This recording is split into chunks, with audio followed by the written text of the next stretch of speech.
No lo he terminado. Mira, es miércoles. Tecnología de la ELA. Entonces tiene un sentido pedagógico muy desarrollado. A los chicos de la DPP del año pasado sí les gustó mucho.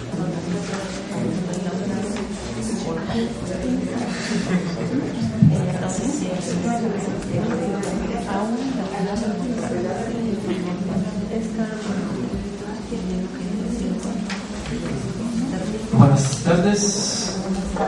Buenas tardes a todas y a todos. Bienvenidos en la quinta sesión del seminario de investigación, políticas, educación e interculturalidad para la diversidad. La sesión de hoy la llamamos Innovación y alternativas educativas en los pueblos indígenas. Este seminario está organizado por el Centro Regional de Investigaciones Multidisciplinarias de la Universidad Nacional Autónoma, CRIM-UNAM, por el Instituto de Ciencias de la Educación de la Universidad Autónoma del Estado de Morelos y por la Universidad Pedagógica Nacional, especialmente la Unidad de Morelos. Y también trabajamos en asociación con la Cátedra Intercultural Carlos Montemayor del Centro de Investigación y Docencia en Humanidades del Estado de Morelos, CIDEM. Es un gran placer hoy recibir a Saúl Velasco Cruz, y en unos pequeños momentos va a llegar Ana Elena Erape y Eline Emilson para esta última sesión del seminario aquí en el auditorio del CRIM. La próxima tendrá lugar en el auditorio de la Universidad Nacional, la Universidad Pedagógica Nacional, aquí en Cuernavaca. Nos hace favor hoy acompañarnos en el nivel izquierdo, director de esta institución. Muchas gracias. Y la próxima entonces recibiremos al antropólogo Benjamín Maldonado de Oaxaca. Es el director de estudios superiores del Colegio Superior para la Educación Integral Intercultural de Oaxaca. También es el responsable del programa de escuelas secundarias indígenas en Oaxaca. Y en un primer momento pues vamos a escuchar la ponencia de Saúl. Podemos dirigirle preguntas, comentarios antes de hacer una breve pausa, y luego Ana Elena Erape, maestra de Michoacán, presentará la experiencia del programa Comunidades Indígenas y Educación Intercultural Bilingüe en Michoacán, junto con la maestra Eline Emilson de la UPN Ajusco, en representación del equipo coordinado por Enrique Hamel, que nos acompañó la semana pasada, en la UAM Iztapalapa. Vamos a disfrutar de la primera presentación, primera proyección en Morelos del documental Tarish Peracua, Creciendo Juntos, Investigación, Acción Colaborativa y Educación Intercultural Bilingüe Purépecha. Es un documental del año 2011, producido por la UAM y la UPN. Y terminaremos con otra ronda de discusiones como acostumbrados, muy animadas de por sí. Si me permiten, entonces voy a presentar a Saúl Velasco. Es originario de Chiapas, de Menegido, más precisamente cercano de la frontera con Guatemala. Es doctor en Sociología por la Facultad de Ciencias Políticas y Sociales de la UNAM, profesor e investigador en la Universidad Nacional Pedagógica, y es adscrito al área académica número 2 de Diversidad e Interculturalidad. Sus estudios examinan los desafíos indígenas al federalismo, la ciudadanía étnica y las reivindicaciones del movimiento indígena actual, ¿no? Es autor del libro El movimiento indígena y la autonomía en México, ¿no?, publicado por la UPN y la UNAM en 2003. Lo encontramos en las buenas bibliotecas de Morelos, aquí en el CRIM, en la UAM y también en la Universidad Pedagógica. Y creo que está agotado, ¿verdad? Sí. Por eso algo ya se tiraron todos. No creo. Es coordinador con Judith Boxer de la obra Identidad, Sociedad y Política, publicado por la UNAM, por la Facultad de Ciencias Políticas y Sociales, en el 2008, y con Alejandra Jablonska, de la compilación de capítulos llamada Construcción de políticas educativas interculturales en México, debates, tendencias, problemas, desafíos, UPN 2010. Es autor de un artículo que hemos preparado para esta sesión, titulado La influencia del multiculturalismo en la educación y en las políticas educativas de México, publicado en el libro Estados Plurales, los retos de la diversidad y la diferencia, México, UAM, Iztapalapa, Juan Carlos. Este artículo está disponible entonces en el sitio de internet del blog del seminario, que creo que aquí todos conocemos, entonces no lo voy a presentar. Publicó en el año 2007 el artículo El racismo y las tres formas básicas de combatirlo, ¿no?, en la revista electrónica Cultura y Representaciones Sociales del Instituto de Investigaciones Sociales de la UNAM, y ha realizado entre enero y abril 2011 recientemente una estancia de investigación en el Centro de Análisis y de Intervención Sociológicas, el CADIS, fundado por Alan Turing, ¿no?, y actualmente dirigido por Michel Viviorca, en la Escuela de Altos Estudios en Ciencias Sociales, EHESS, en París. Arrancamos entonces con la ponencia de Saúl, titulada Políticas y propuestas de educación intercultural en contraste. Muchas gracias de nuevo por aceptar nuestra invitación. Gracias a todos ustedes, gracias a Bruno y los demás organizadores, las demás organizadoras. Estoy muy contento porque me he encontrado aquí con una amiga que aprecio mucho desde hace pocos años, ¿verdad? Y justo me da la oportunidad de hablarles a todos y en especial de hablarle a ella, porque en cierta manera es una forma de entrar en diálogo con alguien que me orientó en mis primeros pasos cuando me empecé a motivar por estas temáticas.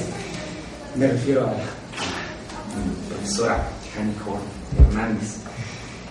Bueno, dicho esto, para responder a la propuesta, la sugerencia que me hizo el doctor Bruno Balon, me limitaré a hablar de un texto que les traigo, que se titula así, Políticas y propuestas de educación intercultural en contraste, y me voy a dar la libertad de agregarle algunas cositas adicionales. Este texto lo pueden encontrar, está de igual manera que el otro en la página del comisario, ¿no? Y entonces lo que voy a hacer esta tarde, disponiendo estrictamente del tiempo que me brindan, lo que voy a hacer es primero hablar de que, bueno, nos encontramos tres tipos de propuestas en contraste en este momento. Se pueden caracterizar tres grandes formulaciones en torno a lo que se entiende la interculturalidad en el hecho educativo como políticas, ¿verdad? Y entonces en primer lugar voy a hablar de las políticas oficiales, enseguida voy a hablar de las políticas independientes o autónomas, y finalmente voy a abordar una categoría que me atrevo a sugerir, la denomino propuestas de política intercultural, de educación intercultural constructivista, ¿no? Bueno, y con eso voy a cerrar. Entonces voy a tratar de ser breve y voy a tratar de no leerles para no hacer pesado el proceso de exposición. Voy a comenzar entonces de la siguiente manera. Muy recientemente en el país se comenzó a hablar de manera oficial del tema de la educación intercultural, y cuando se empezó a hablar de la educación intercultural, obviamente en la definición de la postura oficial teníamos la influencia de fenómenos sociales que demandaban un tipo de atención que revalorara la diferencia cultural. Debo decir que esa libre interpretación de los que diseñan la política que decidieron proponer la idea de la educación intercultural, refiriéndome a la propuesta oficial, porque los pueblos originarios, las mujeres, los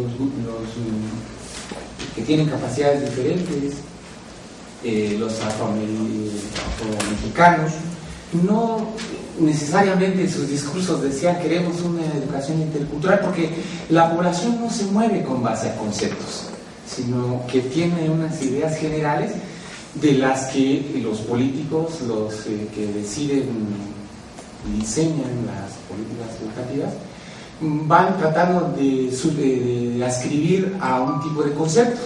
Y es así como se ofrece como respuesta a la propuesta de educación intercultural, y que está inspirada básicamente en una idea vieja, en el caso de México, lanzada primeramente aquí en el país por Gonzalo Aguirre Beltrán, hace ya bastante tiempo, y a nivel internacional por los organismos como la UNESCO, que venían caracterizando una solución, una respuesta a las exigencias de todos estos fenómenos, que no son solo los pueblos originarios, son también los otros grupos, que anclados en la diferencia proponían pues una atención apropiada, y la respuesta fue esa, una respuesta entonces que se denomina de educación intercultural. Pero uno cuando empieza a mirar la respuesta oficial, se encuentra con que pues en el discurso hay como sustancia, pero a la hora de tratar de analizar con detalle qué consisten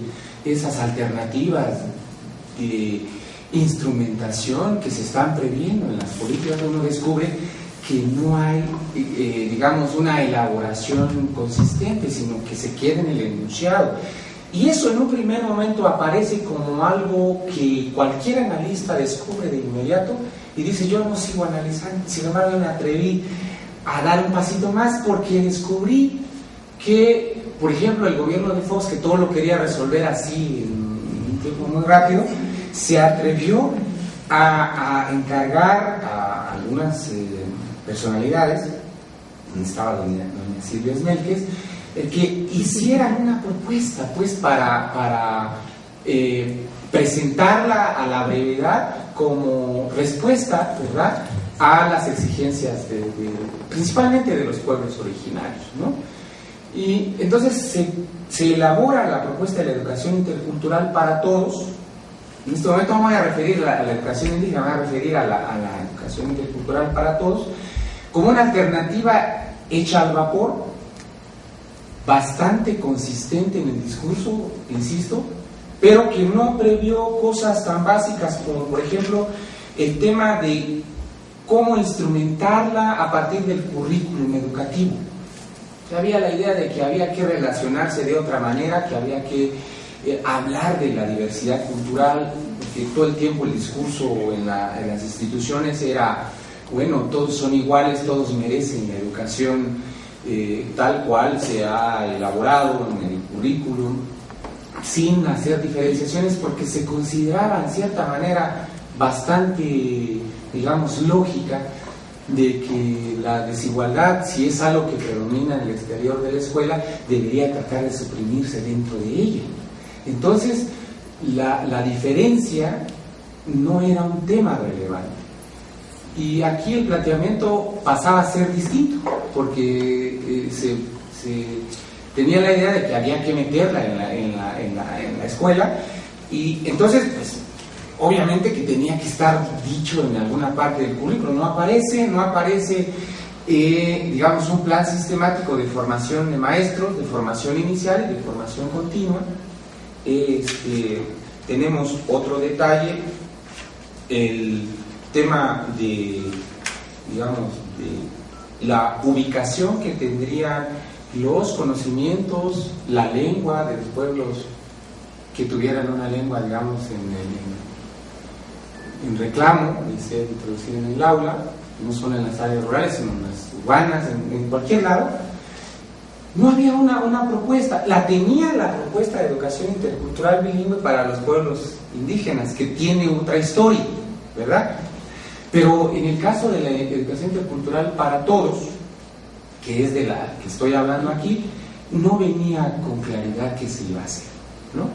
Entonces, en una forma de salvar estas dificultades, uno puede encontrar que se trata de una propuesta que intentaba atender lo estrictamente relacional. Usted es diferente, sí, muy bien, mucho gusto, está usted en su lugar, qué bueno, vamos a trabajar con estos conocimientos que están en el currículum. Eventualmente lo que es importante para su comunidad, para su cultura, vamos a introducirlo de manera complementaria, pero no en una manera central como pudiera haber sido el reclamo, ¿verdad?, de los pueblos originarios. Y tenemos entonces que, me atrevo a plantear que se trata entonces de una propuesta bien elaborada, con buenos argumentos, que destaca el lado relacional de la interculturalidad, la parte interactiva, la parte en donde no intervienen sistemas de conocimientos diferentes, epistemologías diversas, sino que nada más es en el trato interactivo, ¿verdad? Y en cierta manera esto resuelve muchos problemas, porque ha sido una forma bastante recurrente que en la escuela, en lugar de que se aprecie la diferencia, sea un motivo de la discriminación, del rechazo, de la exclusión, y esta era una respuesta limitada, pero no tan mala. Pero eso era en el nivel teórico. En el nivel práctico la propuesta aparecía descarnada, porque no había como una propuesta detallada de qué tenían que hacer los profesores, no de una escuela, sino de todo el sistema educativo nacional. Y esto incluyendo, bueno, en primer lugar la educación básica y luego la educación media y enseguida la educación superior, ¿verdad? Y tenemos entonces que se puede analizar qué planteamientos tenía la propuesta para el nivel preescolar, para el nivel de primaria, para el nivel de secundaria, bachillerato, y podemos recalar un poco en la propuesta de las universidades interculturales y detenernos ahí a ver cuál es la alternativa. Para no detenerme mucho en todo este detalle, lo digo rápidamente, en sustancia la idea básica es que la interculturalidad entonces consiste en revalorar lo que no ha sido revalorado, la diferencia, en el trato personalizado. Y en el caso de la educación superior, en las universidades interculturales, de lo que se trata es de acercar la universidad en donde viven mayoritariamente los pueblos originarios y crear licenciaturas, carreras que pudieran incentivar el desarrollo regional y en algunos casos introducir también carreras que son de corte tradicional, ¿verdad?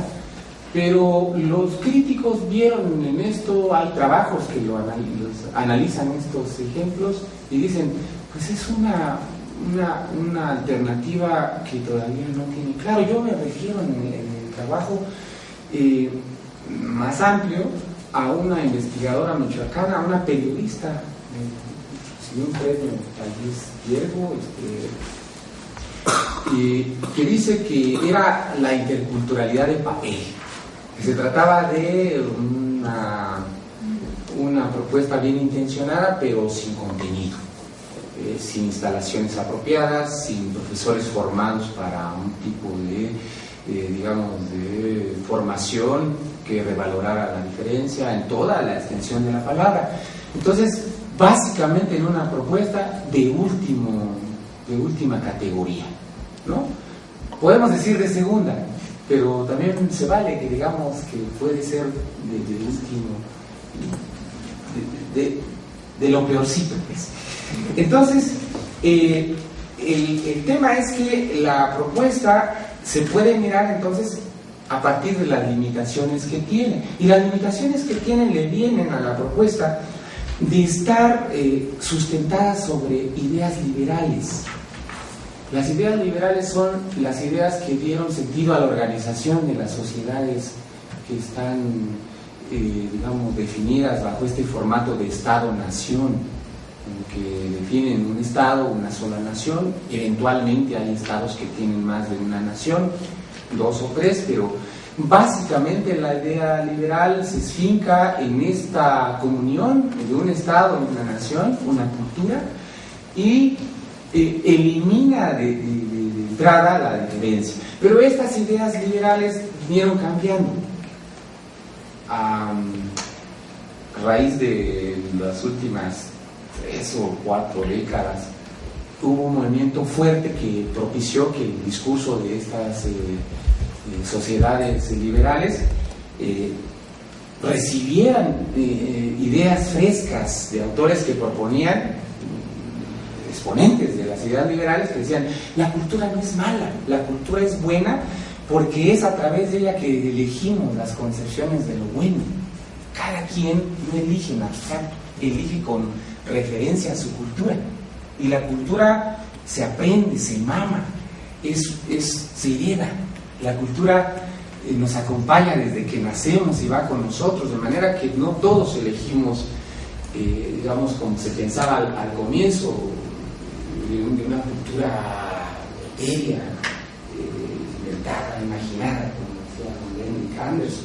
Sino que aquí es una cultura que es importante para el desarrollo de cada individuo. Si el individuo es la unidad mínima de las ideas liberales, ese individuo no elige en abstracto, tiene una cultura, y por lo tanto las sociedades liberales, para estar mejor adaptadas, deben reconocer la diferencia cultural. Y de allí viene esta aceptación de las sociedades liberales por la cultura, por la diferencia. Pero eso tiene límites. Michael Walzer decía, vamos a ponerlo en estos términos, decía Michael Walzer, un filósofo liberal llamado comunitarista, pero que de comunitarista no tiene mayor cosa. Decía: no se puede ser tolerante con los intolerantes. Si una persona que tiene una cultura, o vamos a decir de un pueblo originario, y no acepta los valores liberales, a ese no hay que hacerle mucho caso, hay que darle algún tipo de reconocimiento mínimo. Y entonces la propuesta intercultural oficial es una propuesta que hay que leer como una propuesta con límites, mínima, que dice que pues va a reconocer ciertas cosas en los hechos y va a dejar de lado otras, porque podría contravenir el principio de unidad que pretenden mantener estas ideas. Yo aquí en el trabajo amplio, que ustedes lo pueden ver, me apoyo citando autores como Charles Taylor, como Wayne Norman, Will Hindicott, que más o menos han definido esos límites, porque ellos plantean que la diversidad hay que administrarla. Se trata de administrar la diversidad y hay que cuidar como si se tratara de un caballo rijoso. Hay que tener bajo control. Sí, la diversidad, entre más rijoso, como en el caso del caballo, entre más rijoso, más bueno. La diversidad, entre más, digamos, rica sea, es mejor, nos hace, pues, ricos. Ese es el discurso, pero hay que tenerla bajo control, ¿no? Entonces, la interculturalidad, para abreviar, tiene un sustento liberal que aceptó la diversidad. La cultura es buena y hay que reconocerla, pero con límites. No podemos abrirnos del todo porque podríamos contravenir los principios de unidad de las sociedades. Julian Habermas nos va a decir, bueno, el problema aquí pues son ideas liberales las que yo estoy tratando de reseñar en este momento. Va a decir, el problema está en que muchas veces creemos que la unidad lo da la nación, cuando en realidad lo da la ciudadanía. Si dejamos que todos los pueblos de las sociedades vivan su nacionalidad y definan su cultura, podemos esperar que se fortalezca la ciudadanía. Esos valores universales, societarios, que tienen los estados, son los que hay que cuidar. Olvidémonos de la cultura. Vivámonos ese segundo gran proceso de secularización que va a separar ciudadanía de nacionalidad, decía Julian Habermas. Porque la nacionalidad es algo muy particular. Lo que no es particular es la ciudadanía. La ciudadanía nos une. Cuando tengamos esta diversidad floreciente, vamos a pensar ¿qué nos une como sociedad? ¿La nacionalidad, la cultura? No, nos une los derechos. Entonces no vamos a tener problema, pero es limitado, porque si ya empieza un discurso de algún pueblo a decir que también reclama una ciudadanía diferenciada, entonces hay que detenerse, no podemos ir más allá. Entonces es una propuesta con límites, y que define a la interculturalidad como una aspiración, lo voy a decir de memoria. La interculturalidad entonces es definida como un ideal de interacción y de contacto entre culturas diferentes en términos de equidad, con reglas. Si no hay reglas, no existe la interculturalidad. Y hay una serie de conceptos allí que no son neutros. Alguien define lo que es la equidad, y ese alguien es el Estado. Y ese alguien es el que diseña las políticas educativas, que dice hasta aquí, que puede irse de discurso, pero a la hora de ponerlo en tinta y papel, como pasó con los acuerdos de San Andrés, que los acuerdos de San Andrés son muy bonitos, pero cuando se convirtieron en reforma constitucional, tenemos otra cosa. Y esto pasa con el discurso, no sé si lo leyeron alguna vez, lo escucharon conscientemente, es un discurso elaborado, bonito, elegante, pero a la hora de mirar la propuesta en concreto uno ve que esto es muy limitado, ¿verdad? Ahora ella lo dice, porque ya no está en el puesto que tenía, pero ahí está el registro, ¿verdad? Bueno, en contraposición, esta propuesta limitada inspiró al propio movimiento social, y yo aquí en el trabajo ampliado cito dos casos. El caso de la educación autónoma zapatista, que conoce y domina muy bien el doctor Bruno Barney, y el caso también que lo conoce bastante bien él y lo conoce Jani bastante bien, el caso de la Universidad de los Pueblos del Sur, la unidad de la UNISUR de Guerrero. Y ellos plantean, bueno, para la propuesta oficial, la interculturalidad es un ideal de interacción y de contacto, siendo un ideal de contacto de culturas diferentes, siendo un ideal, la interculturalidad no existe, hay que construirla, porque acabamos de darnos cuenta que somos miembros de una sociedad diversa. Los de la otra propuesta, la propuesta del movimiento social, dice, no es cierto, siempre hemos vivido bajo la interculturalidad no es algo nuevo, la interculturalidad es algo muy viejo. Pero el problema de la interculturalidad es que ha sido con base a relaciones asimétricas. Y esto implica pensar la interculturalidad en la educación de otra manera. No como algo que vayamos a resolver, si nos ponemos de acuerdo vamos a tratarnos de otra manera, sino que habría que contextualizar cada caso y tratar de explicar históricamente por qué son las relaciones de esa manera, y tratar de atender no solo el aspecto cultural o culturalista, como dice nuestro amigo Alejandro Cerdo, sino tratar de atender de manera integral los otros aspectos que están involucrados, los derechos sociales, los derechos económicos, los derechos políticos, y no solo los derechos culturales, que son la base fundamental de los derechos de ciudadanía, ¿verdad? Bueno, entonces ellos proponen, siempre ha habido relaciones interculturales, pero estas relaciones interculturales han sido todo el tiempo asimétricas. Una cultura mayoritaria hegemónica que se sobrepone, y entonces la clave está en enderezar las cosas.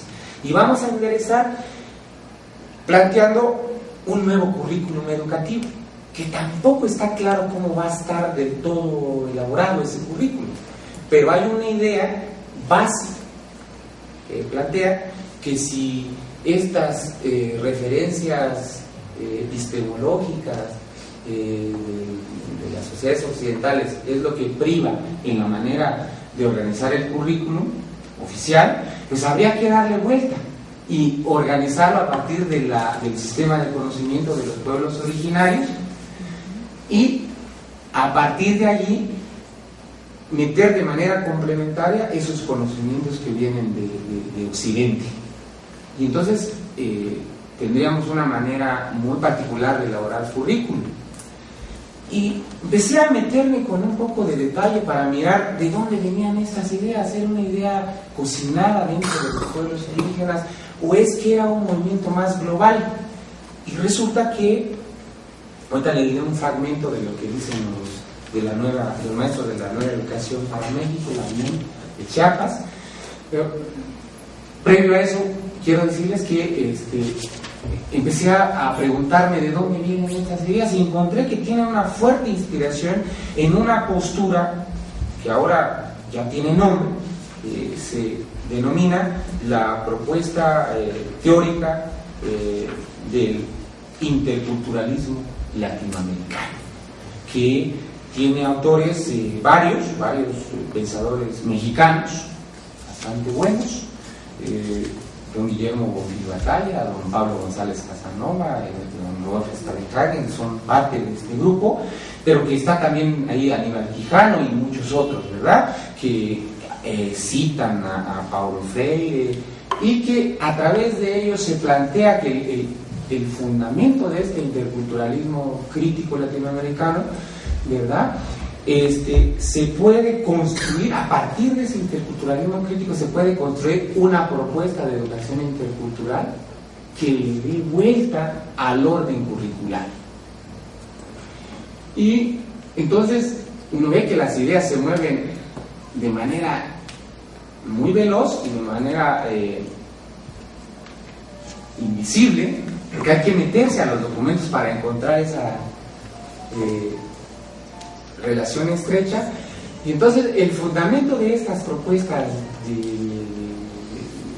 del movimiento social tienen una conexión con estas ideas teóricas del interculturalismo latinoamericano, crítico latinoamericano. En sustancia, esta propuesta sostiene que lo primero que hay que hacer para poder plantear un tipo de relaciones en la escuela, un tipo de relaciones simétricas, paritarias, es hablar del lado histórico. Y en el lado histórico está la colonialidad que quedó como remanente cuando los países de América Latina se hicieron formalmente independientes. Ya no dependemos de las metrópolis, pero el pensamiento de colonización de lo blanco, en la forma de organizar el gobierno, el poder, la manera en que seguimos suscribiendo estos sistemas epistemológicos europeos, occidentales, ¿verdad?, nos siguen diciendo que hay una hegemonía muy fuerte de esta colonialidad. Y que entonces el problema no está tanto en el discurso, está dentro de nosotros mismos. Entonces van a plantear que la parte histórica nos demanda un proceso de decolonialidad, de descolonización de estos tres aspectos: del poder, del saber y del ser. Tremendo, porque implica un desafío muy amplio. Y esto entonces me permite ahora citarles algo rápidamente aquí de lo que dicen los maestros de la UNEM. Dicen: queremos una nueva educación que se asume como intercultural porque pretende articular los conocimientos indígenas con los conocimientos científicos desarrollados por el mundo occidental, pero esta educación realiza esta articulación a partir de lo propio, de lo indígena, de lo que nunca se ha enseñado en la escuela, que no sale en los libros de textos oficiales, que la Secretaría de Educación Pública y los maestros oficiales nunca consideraron digno de formar parte de la educación escolarizada.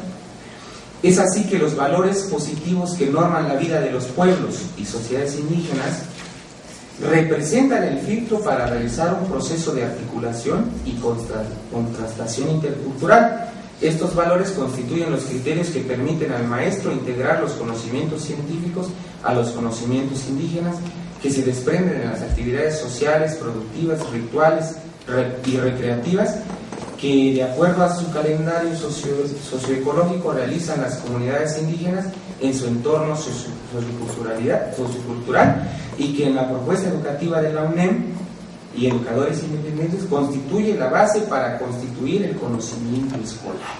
Una propuesta que plantea una entrada radical, porque en el caso de la propuesta oficial lo que teníamos es una entrada interactiva, relacional. Aquí es de la base de los sistemas de conocimiento. ¿Dónde están esos sistemas de conocimiento? Dice Jorge Gachet, ha estudiado bastante este caso en otros países. ¿Sí? No está, como creíamos, en el Consejo de Ancianos, está también en los jóvenes, está diseminado en los saberes de las comunidades, ¿no? Se trata de trabajar con ellos. Bueno, y entonces regreso a la idea esta de que tiene fundamentos teóricos sólidos. Es una propuesta anclada en esto que se conoce como el interculturalismo crítico latinoamericano, que pone en el centro de atención el tema de la colonialidad, ¿verdad? Hay que descolonizarse, y el proceso no solo es de los que suscriben la cultura mayoritaria, sino también de los que son colonizados. De manera que implica algo que, en mi opinión, plantea severos límites para el desarrollo de la educación intercultural, porque como discurso está bastante bien elaborado. Pasa lo mismo con la propuesta oficial. El problema es cómo rompemos con este círculo perverso. Primero resolvemos las cuestiones históricas, y cuando esas cuestiones históricas estén resueltas, comenzamos con las relaciones paritarias, simétricas. Parece que ese es el discurso. Catherine Walsh más o menos nos viene proponiendo esa idea. Es un interculturalismo que también encontramos en las ideas de Ruth Moya. Una cosa que dice es que la interculturalidad no existe. Y entonces aparece la tercera alternativa, la alternativa de la interculturalidad como propuesta que se puede construir. Y yo aquí en el trabajo ampliado lo llamo la propuesta constructivista de la educación intercultural, porque justo la propuesta oficial tiene límites. Los límites son institucionales, no hay recursos, no hay detalle de cómo trabajarla, cómo introducirla en la escuela. La otra tiene el problema de que puede funcionar en territorios con cierta excepcionalidad. Me refiero en este caso al contexto que pone el territorio donde está el Ejército Zapatista de Liberación Nacional, o donde opera la Policía Comunitaria en Guerrero, con sus diferencias, obviamente. Que es donde está más o menos ubicada el área de influencia de la Universidad de los Pueblos del Sur. Pero ¿qué pasa con el resto de las comunidades del país? Entonces aparece una tercera alternativa que está como en medio de las dos, que dice, bueno, de aquí de la propuesta oficial hay ideas que se pueden rescatar y que nos pueden ser útiles, y eso genera un contexto especial. Y aquí en la propuesta radical, independiente, autónoma, hay ideas que nos pueden servir. Podemos entrar a una escuela. Y es el caso que nos van a narrar, creo yo, ¿verdad?, de lo que se hace en Michoacán. Es el caso de lo que se hace en Xochitlahuaca, y el caso de Xochitlahuaca no lo incorporo aquí, pero en una escuela del Distrito Federal, por poner ejemplos, porque hay muchos más, de la escuela Guillermo Correa, una escuela donde van indígenas ñañú del estado básicamente el estado de Querétaro, ¿verdad? Y que es definida como una propuesta que se plantea que en las circunstancias actuales, aún con las limitaciones, aún con la hegemonía de la cultura mayoritaria, se puede realizar una intervención que pudiera, digamos, a la larga construir un ejemplo, una modalidad extendible de intervención educativa que plantea un reenfoque para la educación, ¿verdad?, de carácter intercultural. Y estas propuestas entonces se ponen como en medio, y hay allí muchas, ¿verdad?, en el escenario educativo, que plantean, bueno, ¿Qué problema tenemos en una escuela? El problema es que no se atiende la lengua de los pueblos originarios. Pues trabajemos con ella. Y se forman los equipos, y empiezan a colaborar, y empiezan a tener lecturas sobre cómo operar el tema del bilingüismo, cuáles son las bondades que los expertos han encontrado que genera el bilingüismo para revalorar la diferencia, para revalorar esas lenguas, y comienza entonces esta etapa de desarrollo de propuestas muy imaginativas, muy creativas, a veces tropezadas, a veces accidentadas, pero no malintencionadas, que están tratando de instrumentar lo que, digamos, no puede hacer la propuesta oficial por las limitaciones que tiene, y no puede hacer la propuesta autónoma radical de manera extendida, porque plantea requisitos no siempre fáciles de reunir y que por lo tanto aparecen con un peso bastante fuerte.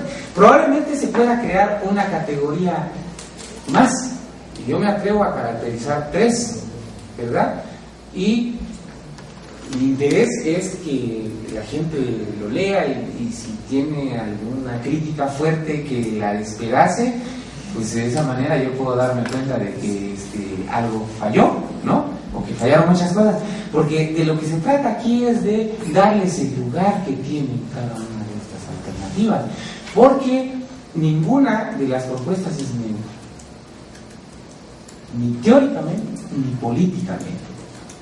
Y el paisaje entonces de la educación intercultural en este momento no es un paisaje monocromático, es un paisaje de bricolage de diferentes matices, que cuando la gente de la calle se pregunta qué es eso de la interculturalidad, a veces tenemos el problema de explicarle de que pues habría que ver de qué interculturalidad queremos hablar, porque hay, si usted quiere, hay una propuesta muy conveniente para el gobierno, otra que no es muy cómoda, y una tercera que es muy limitada y que no tiene mucho reflector, pero que está siendo bastante exitosa, diría yo, como alternativa para empezar a recomponer estas relaciones asimétricas que injustamente le plantean límites a los que tienen orígenes culturales diversos. Muchas gracias.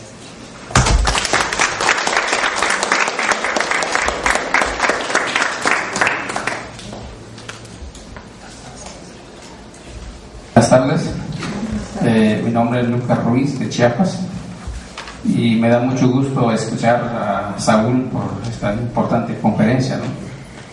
Y realmente la temática que él habla es que es complejo, o sea, no se puede definir, digamos, en una hora, ¿no? Sino que es una cuestión de discusión teórica, conceptual, incluso en la práctica. Bueno, yo trabajo en una escuela normal intercultural de Chiapas, donde también efectivamente está en proceso ese concepto, no está terminado.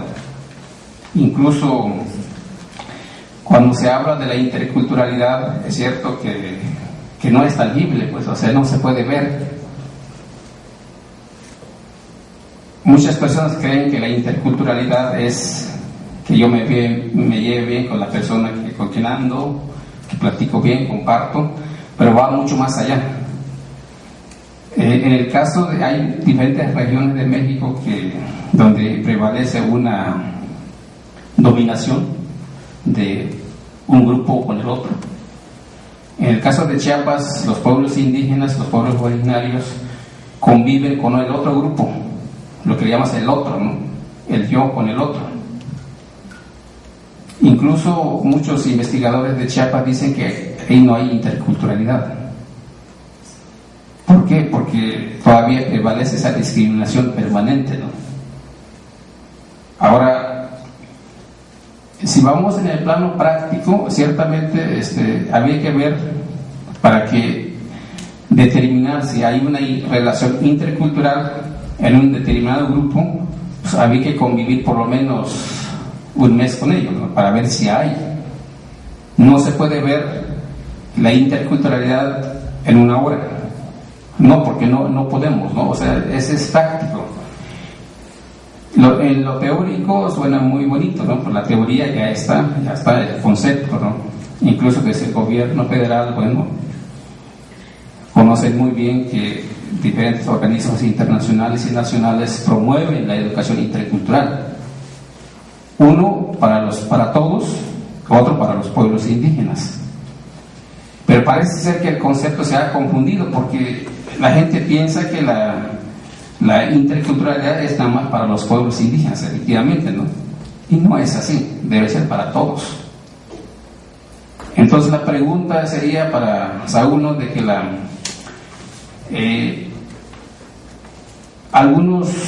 ¿quiénes serían los principales teóricos que sustentan la educación intercultural? Para decir que si alguien me pregunta, por ejemplo, ¿quién lo dice? No lo digo yo. ¿Quiénes lo dicen? Nada más. Jaime Jordán, investigador independiente. Bueno, a mí, Saúl, me ha dado mucha claridad tu artículo, ¿no? Lo leí con mucho detenimiento. Como yo viví 12 años en el aislamiento total allá en la comunidad de Xochitlahuaca, este espacio ha sido muy significativo para mí porque estoy aprendiendo mucho. Creo que uno de los principales problemas es la formación de formadores, la formación de cuadros académicos entre los indígenas, de líderes sociales, ¿no? Y que cuando se intenta aterrizar todo este bagaje conceptual, es cuando surgen los problemas. A mí me parece que en el terreno de los hechos es muy complicado el poder cómo formar generaciones de indígenas que sean reflexivos. Yo digo que eso sería como lo más importante, no que adquieran el conocimiento como lo ha hecho el sistema educativo nacional, que ha sido aprendizajes memorísticos, ¿no? Somos campeones en copiar, y no solamente diga en la primaria, sino que llegamos a la universidad y esta situación se repite, ¿no? Entonces sí, cómo poder tener esas herramientas intelectuales para que sean ellos mismos los que construyan esta educación. Yo creo que ese es uno de los retos más importantes. Alejandro Yáñez, del Colegio de Estudios de Posgrado. Creo que está muy interesante la propuesta constructivista, y para sumar a esta propuesta, creo que tendríamos que también señalar los elementos básicos de vinculación que se deben de apropiar, identificar e introyectar tanto los pueblos originarios como quienes participan en el diseño de estas políticas educativas, para ir hacia la pluri o multiculturalidad. Mencionaba el compañero que me antecedió un aspecto de inclusión, así lo entendí, porque también señalaba en su trabajo Saúl, esto de la discapacidad, ¿no? Que a veces también es segregado. Entonces, si lo sumamos al hecho de ser de un grupo originario, ser analfabeta, tener una discapacidad, pues, es muy complejo. Entonces, sabemos que trabajar en elementos de reconocimiento, aceptación, tolerancia, para llegar a una fraternidad en la convivencia. Si me permiten un ejemplo que me comentaban en el Instituto Nacional de Salud Pública, es como en una comunidad originaria en Chile proponían unos ingenieros el mejorar las condiciones de cultivo a través de riego por goteo. una de las mangueras, hacer unos orificios y que fluyera el agua. Y el pueblo decía, es que nuestra costumbre es sembrar un ídolo, un tótem, una escultura en el centro y hacer un ritual de danza para que llueva. Y al final del tiempo acordaron por qué no sumamos las dos propuestas, y si funciona, pues ya verás en qué reconocimiento tú lo sitúas, pero el conocimiento y los elementos prácticos ahí están, los pongo a tu servicio, ocúpalos como mejor te convengan. Y bueno, decidieron trabajar con estos dos esquemas en un mismo terreno y pues afortunadamente tuvo resultados más favorables de complementariedad. Entonces sería una sugerencia y yo creo que va por muy buen camino la propuesta. Gracias. Buenas tardes, soy Ana Isabel León de una asociación civil del Centro Nacional para la Educación en Ciencias y Matemáticas, y trabajamos la educación en ciencias en comunidades indígenas, fundamentalmente en Oaxaca, pero también aquí en Morelos. Y quiero agradecer a Saúl porque su exposición fue muy clara y tocó puntos pues en los que nos estamos debatiendo fuertemente.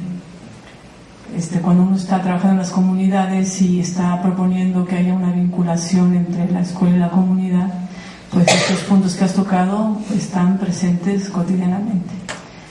Y pues me tocaron y quiero un poco debatir contigo, ¿no? O sea, yo creo que tenemos que partir de que hay una inequidad terrible, no solo en términos económicos, no solo en términos de salud, de educación, sino en términos del desarrollo propio del conocimiento desde una cultura que fue sometida desde hace 500 años. El conocimiento indígena, que gracias a las propias comunidades hay conocimientos que están ahí, que se han pasado de generación en generación, sobre todo a través de las prácticas agrícolas, de los ritos, de las ceremonias, de las formas en que ellos han logrado recuperar sus conocimientos y tenerlos y transmitirlos. Eso no quiere decir que no hayan sido, que estén por abajo y que no se hayan desarrollado. Mientras el conocimiento occidental se pudo seguir desarrollándose, el conocimiento indígena realmente tenía pocos espacios de desarrollo. Entonces, cuando estamos proponiendo una educación basada en la cosmovisión, en los conocimientos, en la cultura de la comunidad, tenemos que partir de que hay esta inequidad y que no podemos solo pensar que hay que dar espacios para que se transmitan cuando no damos espacios para que se desarrollen. Y cuando hay todo un bombardeo tecnológico, porque este mundo en el que vivimos plantea que la ciencia y la tecnología es, pues si no la verdad, sí algo muy importante en esta sociedad, y que se pone como una piedra enorme sobre aquella forma de concebir la naturaleza, aquella forma de relacionarse con la naturaleza, aquella forma de aprender el mundo que tienen las comunidades indígenas. Cuando se dice hay que de alguna manera no ser tan radicales, yo diría, bueno, ¿por qué pensamos siempre en esa categoría, no? Los no radicales, los de centro y los radicales. Yo creo que eso a veces no nos ayuda. Yo sí creo que hay un sistema muy fuerte educativo que aplasta la posibilidad de tener realmente una educación intercultural. Porque si simplemente pensamos en algo muy sencillo, el horario de las escuelas, las actividades que se hacen en las escuelas, es estar sentados, y ahora van en las tardes, porque hay que apoyar para que tengan las mismas oportunidades, entonces también van en las tardes, también están los lugares para dormir, se me fue ahorita, los internados, donde salgan, o sea, de alguna manera, toda la semana están haciendo que los chicos, en el modelo totalmente de la escuela occidental. Y yo pregunto, todas las habilidades que los chicos aprenden en el trabajo agrícola, con sus padres, con sus madres, en la comunidad, el desarrollo físico, muscular, de fortaleza que se requiere para hacer un trabajo que ellos necesitan para el desarrollo de su comunidad, se pierde. O sea, si nosotros nos vemos, somos físicamente bastante deteriorados. Ahí los chicos que van, lo veo todos los días, ¿no? Cuando estamos en las comunidades, caminan 1 hora y media en un cerro para poder bajar a la escuela cuando no había internado. Bueno, yo vi a señoras de 70 años después de hacer tequio durante todo el día en la parcela escolar, a las 4 o 3 de la tarde, después de estar todo el día trabajando en agricultura, subirse 70 años a su pueblo que estaba pues bastante arriba, que yo no me lo subo. ¿Sí me explico? Pongo un ejemplo tan sencillo como ese porque parece que no importa la parte física, ¿no? La parte de relación pues y es fundamental. Y así como eso te puedo poner en relación a la enseñanza de la ciencia muchísimos ejemplos. Entonces yo diría, ¿por qué ponerlo en eso? No entonces busquemos la media. Yo digo no, cuestionemos de fondo este sistema, desde la forma que está estructurada el trabajo en la escuela, hasta obviamente el currículum. Es el currículum que damos de ciencias. Yo puedo, punto por punto, los contenidos curriculares de la educación en ciencias, decirte por qué no funciona en una escuela indígena o campesina. Y cómo hay una serie de conocimientos que se requieren, que pueden venir desde las comunidades indígenas, que no están presentes y que son fundamentales para el desarrollo de esa comunidad. Entonces yo sí creo que hay un problema muy profundo y muy inequitativo. Y yo no estaría de acuerdo con términos medios. A lo mejor me vas a catalogar de los radicales, pero no estaría yo de acuerdo, porque entonces mediatizamos, como siempre hace el gobierno, mediatizamos las cosas que nos pueden hacer cambiar cosas profundas y nos quedamos en la superficie. Bueno, gracias.